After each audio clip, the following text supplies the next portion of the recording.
O Salmo 30, versículo 1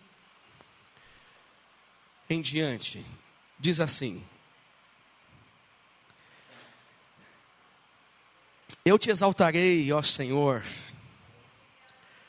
porque tu me livrastes, e não permitistes que os meus inimigos se regozijassem contra mim.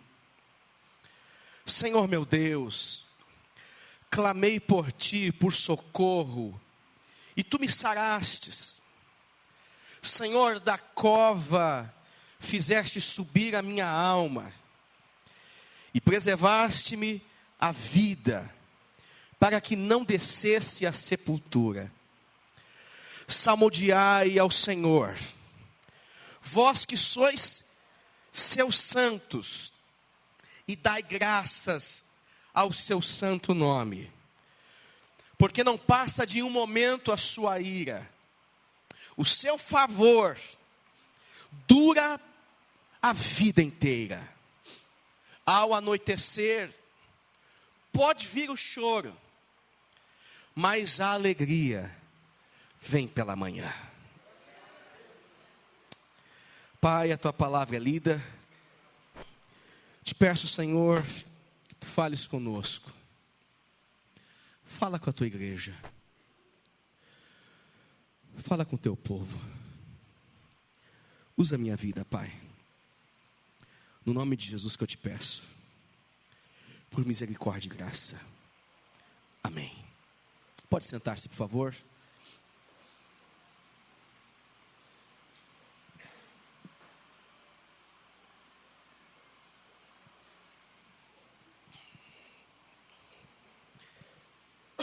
Meus irmãos,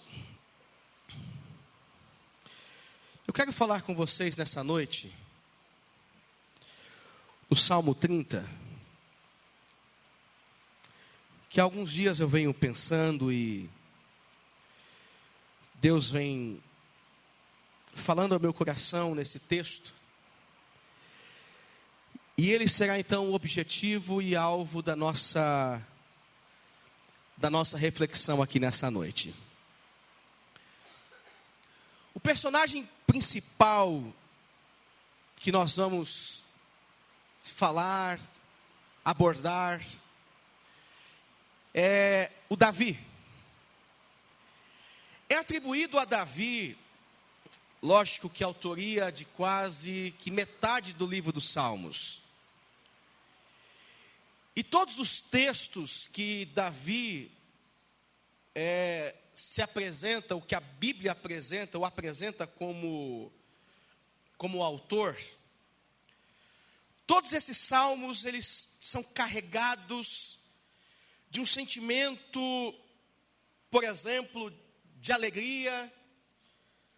Os salmos que Davi compõe são salmos cheios de esperança, fé, força, ânimo, vitória.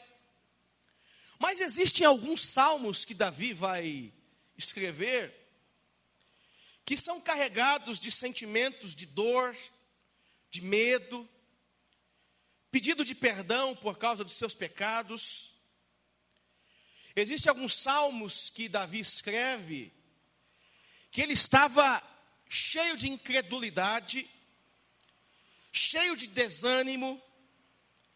Ou seja, os textos que Davi escreve são textos que registram, que retratam a sua vida na íntegra. Não existe uma omissão de sentimentos. Não existe uma omissão em relação à realidade da sua vida. A forma com que Davi estava vivendo e exatamente o que ele estava sentindo, ele acaba registrando em suas palavras. Davi, ele vai questionar Deus e as situações que o rodeiam, dizendo: Deus, Como é que o Senhor não enxerga a nossa dificuldade e antes os ímpios estão prosperando, antes as pessoas estão tendo, que não deveriam triunfar, estão triunfando. Davi, ele por vezes vai dizer: Deus, a minha alma, ela está angustiada, eu sinto como se estivesse desfalecendo e morrendo.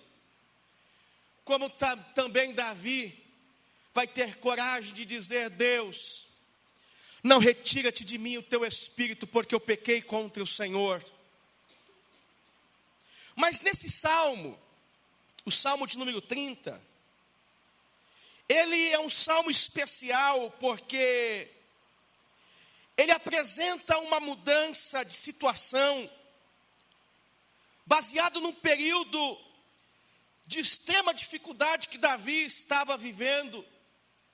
E esse período de extrema dificuldade, no Salmo 30, Davi vai dizer que o Senhor trouxe a ele uma consciência de extrema felicidade.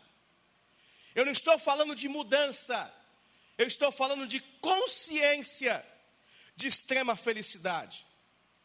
O Salmo, ele, embora seja difícil de identificar o seu período na história, ele apresenta algumas possibilidades sobre o momento que ele é escrito. A primeira possibilidade está exatamente no versículo 1, que Davi, ele me parece que está sofrendo com a morte de um de seus filhos, Absalão. E após a morte de um de seus filhos, Davi, ele vai recuperar a estabilidade de seu reino, de sua casa. E esse momento, esse tempo de recuperação e de readaptação, vai promover uma alegria no seu coração. O versículo 1 vai dizer assim: e eu te exaltarei, ó Senhor, porque tu me livrastes, e não permitistes que os meus inimigos se regozijassem contra mim. Uma segunda possibilidade do Salmo é que esse texto, ao invés de ser escrito neste momento em que Davi está se recuperando após a morte de seu filho e a recuperação da alegria do seu reino, da sua casa, alguns dizem que ele está, na verdade, celebrando um momento de cura que acontece na sua vida. E o versículo 2 vai mostrar essa possibilidade também. Veja só o que está escrito no versículo 2. O Senhor meu Deus, clamei a ti por socorro, e tu me sarastes. Então, esses dois versículos apresentam duas possibilidades do momento da vida de Davi. Mas é importante dizer que essas duas possibilidades, que a possibilidade da restauração após a perda de seu filho e também a reestruturação de sua casa, de seu reino, assim como a cura, são dois momentos difíceis na sua vida. Porém, mesmo não compreendendo onde é que o Salmo 30 se situa na história de Davi, nós vamos perceber este homem, Davi, sendo muito grato, ou ele está agradecido por tudo que até este momento estava acontecendo em sua vida. E aí o versículo 3, ele vai dizer assim: Senhor, da cova fizeste subir a minha alma, preservaste-me a vida, para que não descesse a sepultura. Ou seja, Deus, eu sou grato a ti, porque embora essa recuperação, essa reestruturação, essa alegria, essa cura tenha acontecido aqui, ele vai dizer que ele caiu em uma cova. O seu estado de espírito era um estado difícil, ele estava abalado. Porém, aqui ele está dizendo: Senhor, tu fizeste subir a minha alma, desta cova, preservastes a minha vida. Eu estou feliz e grato por tudo que o Senhor fez em mim até o presente momento. Mas, diante dessas revelações que o texto está nos fazendo ter sobre a história de Davi, nós vamos perceber que a realidade de Davi, após ele passar por esses momentos de dificuldade, e ele afirmar que a sua alma estava como se fosse numa cova, a gente entende que o ser humano, ele é sujeito, então, a sofrer abalos na sua vida emocional, na sua vida de fé. E esses abalos podem sim nos revelar que nós estamos vivendo em verdadeiras covas em que a gente sente de perto a dor, a angústia e por vezes a morte passando diante dos nossos olhos. Davi estava assim. Antes de Deus agir na sua vida, o seu sentimento era um sentimento de solidão. Ele estava sozinho com seus pecados, sozinho com as suas dores, sozinho com a sua consciência que o castigava e o acusava profundamente. Davi estava vivendo profundas dificuldades, mas ele reconhece que Deus não o deixou viver, perecer naquela cova e fez a sua alma subir daquelas profundezas. Isso parece que retrata as nossas vidas, porque geralmente nós nos sentimos como se estivéssemos em verdadeiras covas. Mas, na sequência, Davi vai chamar a atenção para algo muito importante. E ele vai dizer no versículo 4 assim: salmodiai ao Senhor, vós que sois seus fiéis, seus santos, e dai graça ao seu santo nome. Nesse versículo 4, existem duas ideias muito claras para nós. A primeira ideia é que Davi chama os fiéis do Senhor, os santos do Senhor, e existe uma tradução mais antiga que vai dizer os mansos do Senhor, para uma profunda reflexão. Ele está reunindo um grupo que dispunha do mesmo sentimento, que passava por grandes dificuldades também, e que aguardava o favor de Deus. E ele chama esses homens de fiéis, de santos, de mansos, e vai dizer a eles: ei, deem graças ao seu santo nome. Davi está clamando e convocando estes homens a recuperarem suas memórias como filhos de Deus. Davi está chamando e convocando estes homens a uma recuperação de mente, para que eles viessem devolver o sentido pelo qual eles deveriam dar graças a Deus diante daquela situação que todos estavam experimentando. Espera lá, nós estamos vivendo momentos em que parece que nós caímos em uma cova, nós passamos por extremas dificuldades, porém, vocês fiéis, vocês santos, vocês que são mansos do Senhor, por favor, recuperem as vossas memórias, deem graças ao Senhor por tudo que o Senhor fez em vossas vidas, que está presente em vossas memórias. As vossas lembranças, elas podem devolver a expectativa, a esperança, podem trazer um sentido de que agora vocês foram livres, porque Deus continua agindo como antes sempre agiu em vossas vidas. Dai graças ao seu santo nome.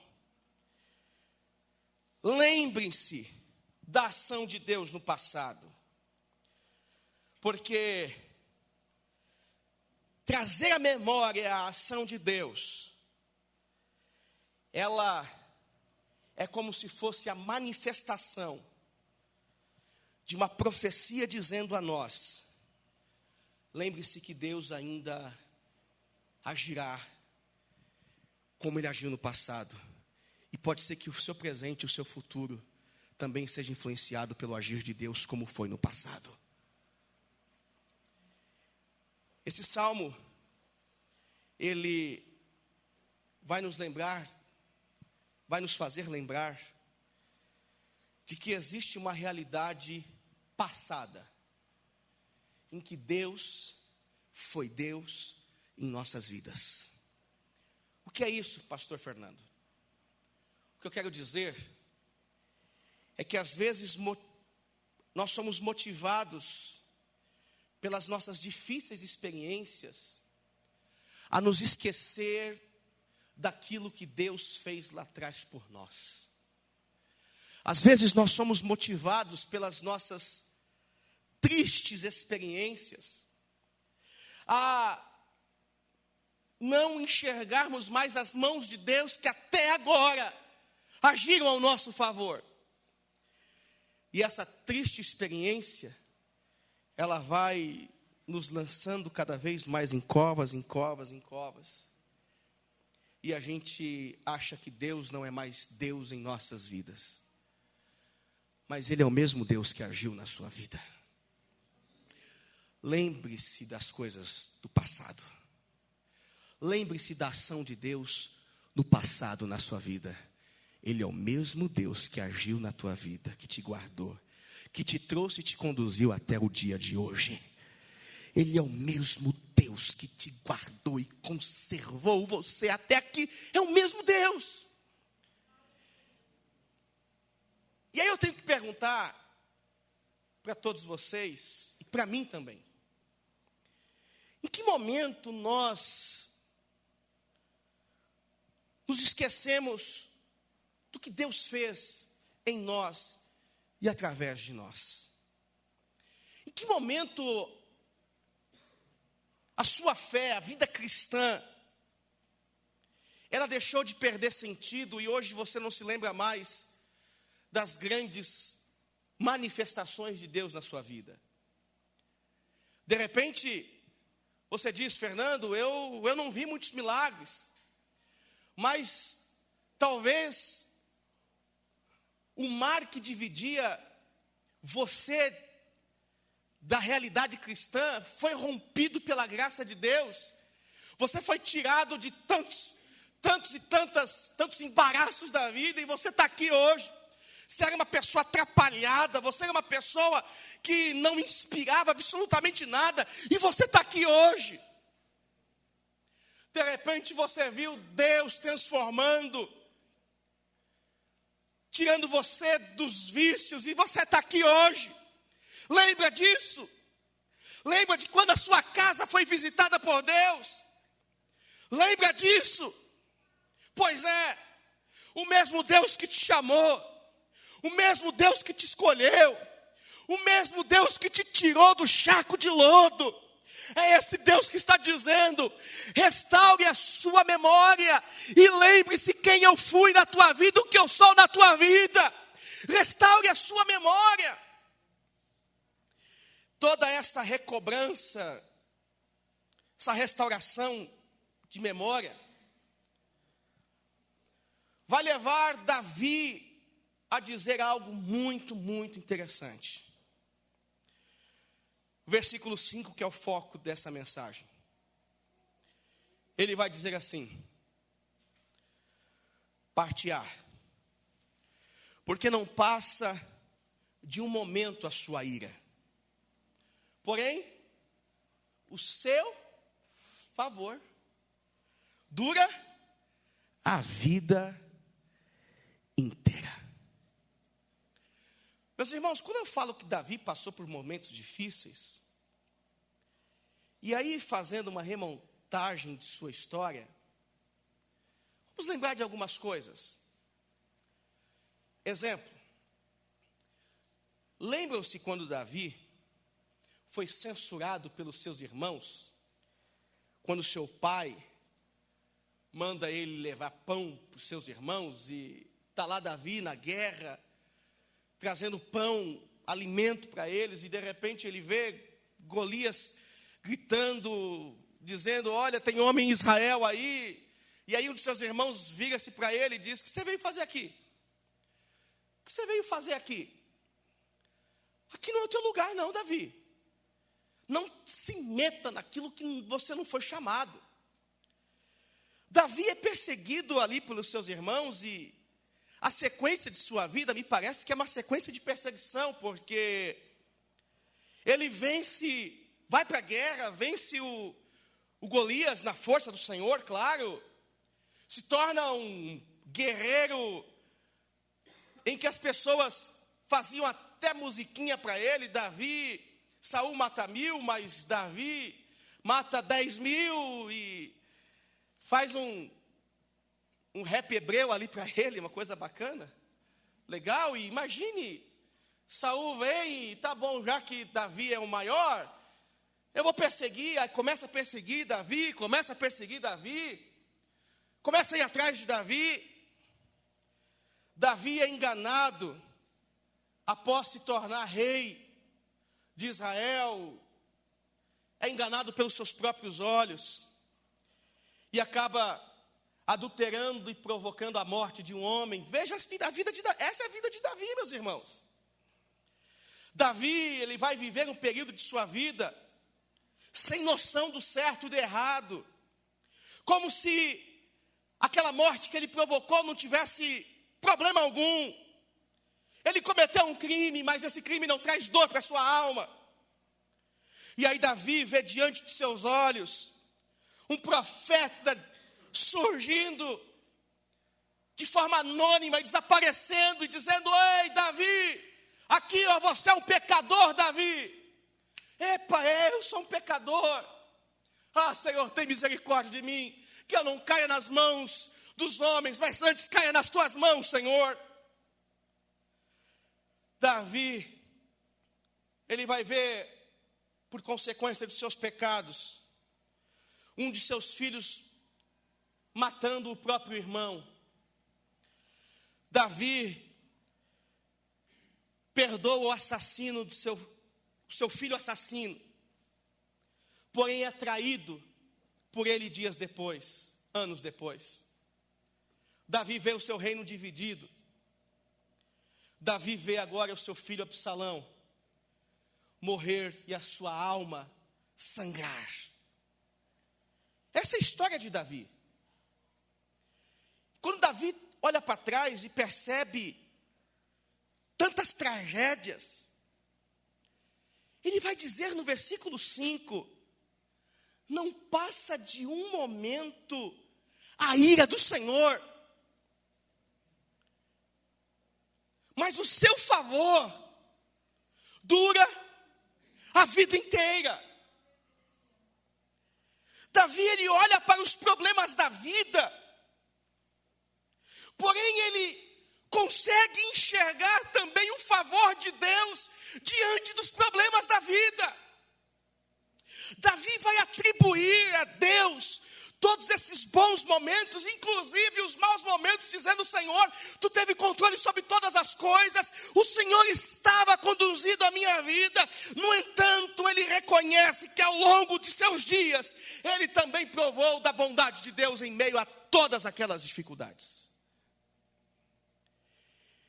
E aí Davi vai dizer o texto-chave deste Salmo 30, que é o versículo de transição de uma divisão para outra. E ele vai dizer assim, versículo 5: e ao anoitecer pode vir o choro, mas a alegria Mas a alegria? Todos nós aqui, em algum momento da vida cristã, recitamos esse versículo para nós mesmos, ou falamos isso para alguém pertinho de nós. Sim ou não? Todos nós. Ah, meu irmão, acredita aí, ó. E aí a tradição revista e corrigida vai dizer: o choro pode durar uma noite, mas a alegria vem pela manhã. Mas eu quero usar essa tradução aqui. Eu gosto mais desta. Ao anoitecer, pode vir o choro, mas a alegria vem pela manhã. Se nós formos observar esse texto por sua literalidade, você vai dizer assim: Fernando, e quando é que a alegria vai chegar na minha vida? Porque já são tantas noites. Já são tantas noites chorando, são tantas noites de angústia, são tantas noites de tristeza, são tantas noites de aflição. Quando é que a alegria vai chegar para mim, Fernando? Ao anoitecer, Davi está dizendo: gente, pode vir o choro. O que Davi e a Bíblia está nos dizendo é que existe um período na vida que as trevas, as adversidades podem recair sobre o seu povo. Existe um período da vida, e noite aqui não se refere a este ciclo, essa ideia que temos, mas é um período da vida que a adversidade, as trevas podem recair sobre o seu povo. Este período da noite é um período difícil. Davi está dizendo que é na noite, e esta é a referência, a ideia que ele está utilizando, que na noite existem muitos perigos. É na noite que os predadores saem para caçar. É na noite que a tristeza ganha força, ou não é assim? Quando a gente coloca a cabeça no travesseiro, quando chega o final do dia, quando você encerrou o teu trabalho, você não se ocupa com mais nada, você está cansado, parece que as tuas forças ficam lá no sofá, você se desarma, e aí a tristeza ganha força dentro de você mesmo. E aí você chora noites e mais noites e mais noites. Davi está dizendo que à noite a tristeza ganha forças, porque é o momento em que todos dormem, e ali você fica sozinho com a angústia da sua alma. É no período da noite que os recursos para enxergar tornam-se limitados. É no período da noite, cá para nós, que todo homem, maior ou menor, forte ou fraco, ele tem um certo receio, ele anda com desconfiança, sempre temendo os barulhos ou qualquer movimento. É na noite que a gente tem medo. Davi está dizendo: ao anoitecer, pode vir o choro. Mas o foco de Davi não está na realidade da noite, porque ele vai apresentar agora uma mudança radical em sua mensagem, e ele vai fazer uma afirmação que ele está fazendo ao longo dos 4 versículos, que de repente a gente não entendeu, a gente lê de forma displicente, a gente não nota o que ele está querendo dizer para o seu povo.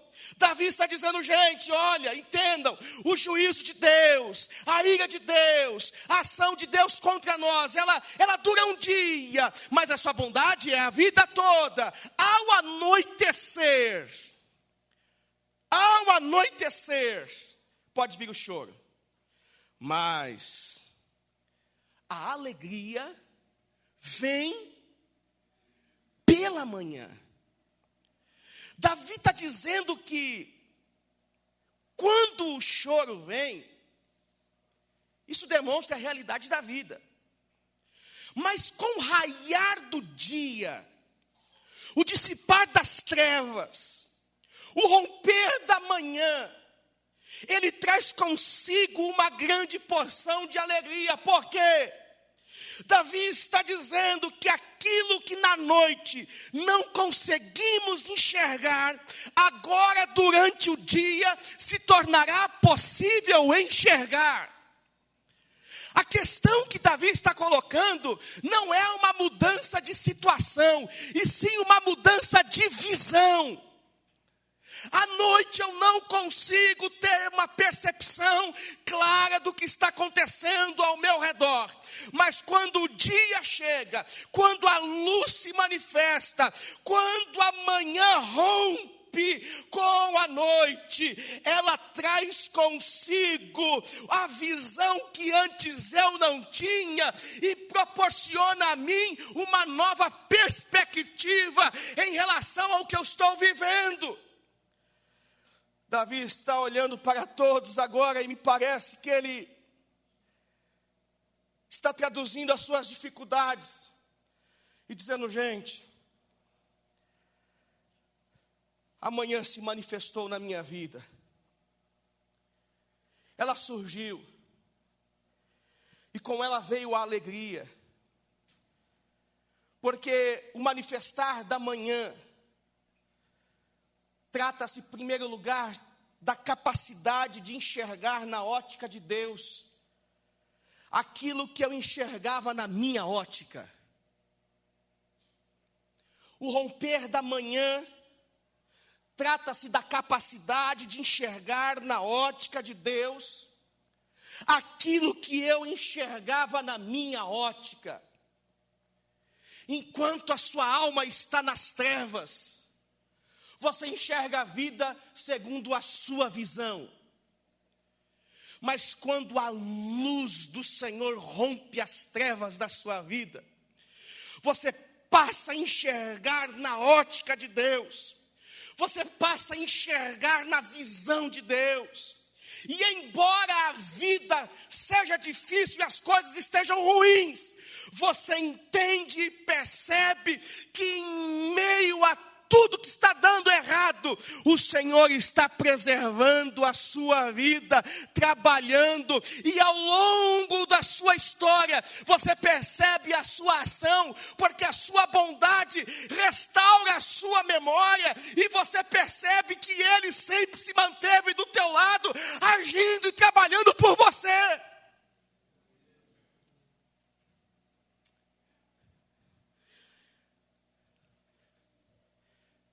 Quando a noite vem, o choro também vem. Mas quando chega a manhã, quando vem a luz, ela traz alegria logo pela manhã. Ou seja, eu tenho a capacidade de enxergar na ótica de Deus. Eu começo a enxergar segundo a visão de Deus e não mais segundo a minha visão. Lembra aquela ideia de Geazi e de Eliseu? Ambos dormindo, num vale, cercados por soldados. Geazi vai dizer para ele, olha, para Eliseu, não tem jeito, estamos cercados, vamos morrer. Eliseu faz uma oração pentecostal. Se eu sou homem de Deus, literalmente Eliseu fala: Senhor, abra os olhos do teu servo, para que ele veja que mais são os que estão conosco do que os que estão com eles. Abra os olhos do teu servo. Segundo, quando Davi diz que a alegria vem pela manhã, Davi está sugerindo, então, uma mudança por conta da luz que se manifestou. O surgimento do dia. Amanhã se refere, em segundo lugar aqui, a oportunidade de perceber os benefícios, então, que aconteceram comigo no passado. Terceiro,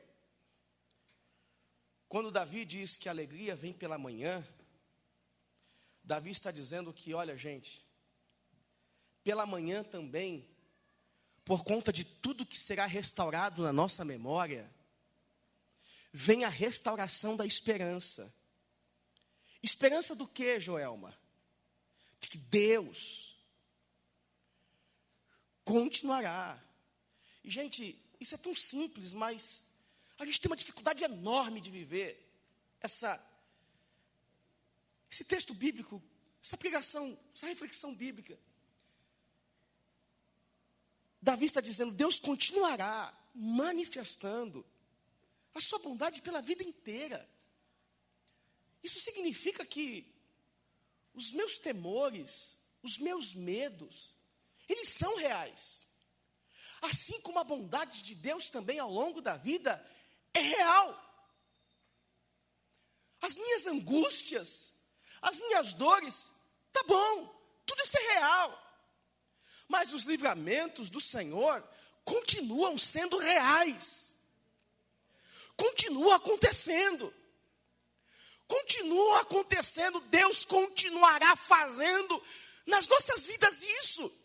Por isso que Ele vai dizer a gente, ao anoitecer pode vir o choro, mas pela manhã eu recobro a minha memória, eu restabeleço o meu juízo, eu percebo a luz, eu enxergo aquilo que eu não enxergava, e eu noto que a vida continua a mesma, ou seja, Deus continua sendo meu Deus, agindo com misericórdia, agindo com bondade, me sustentando. Quando eu estava lá caído, no meio dos meus pecados, foi Deus que mandou o profeta.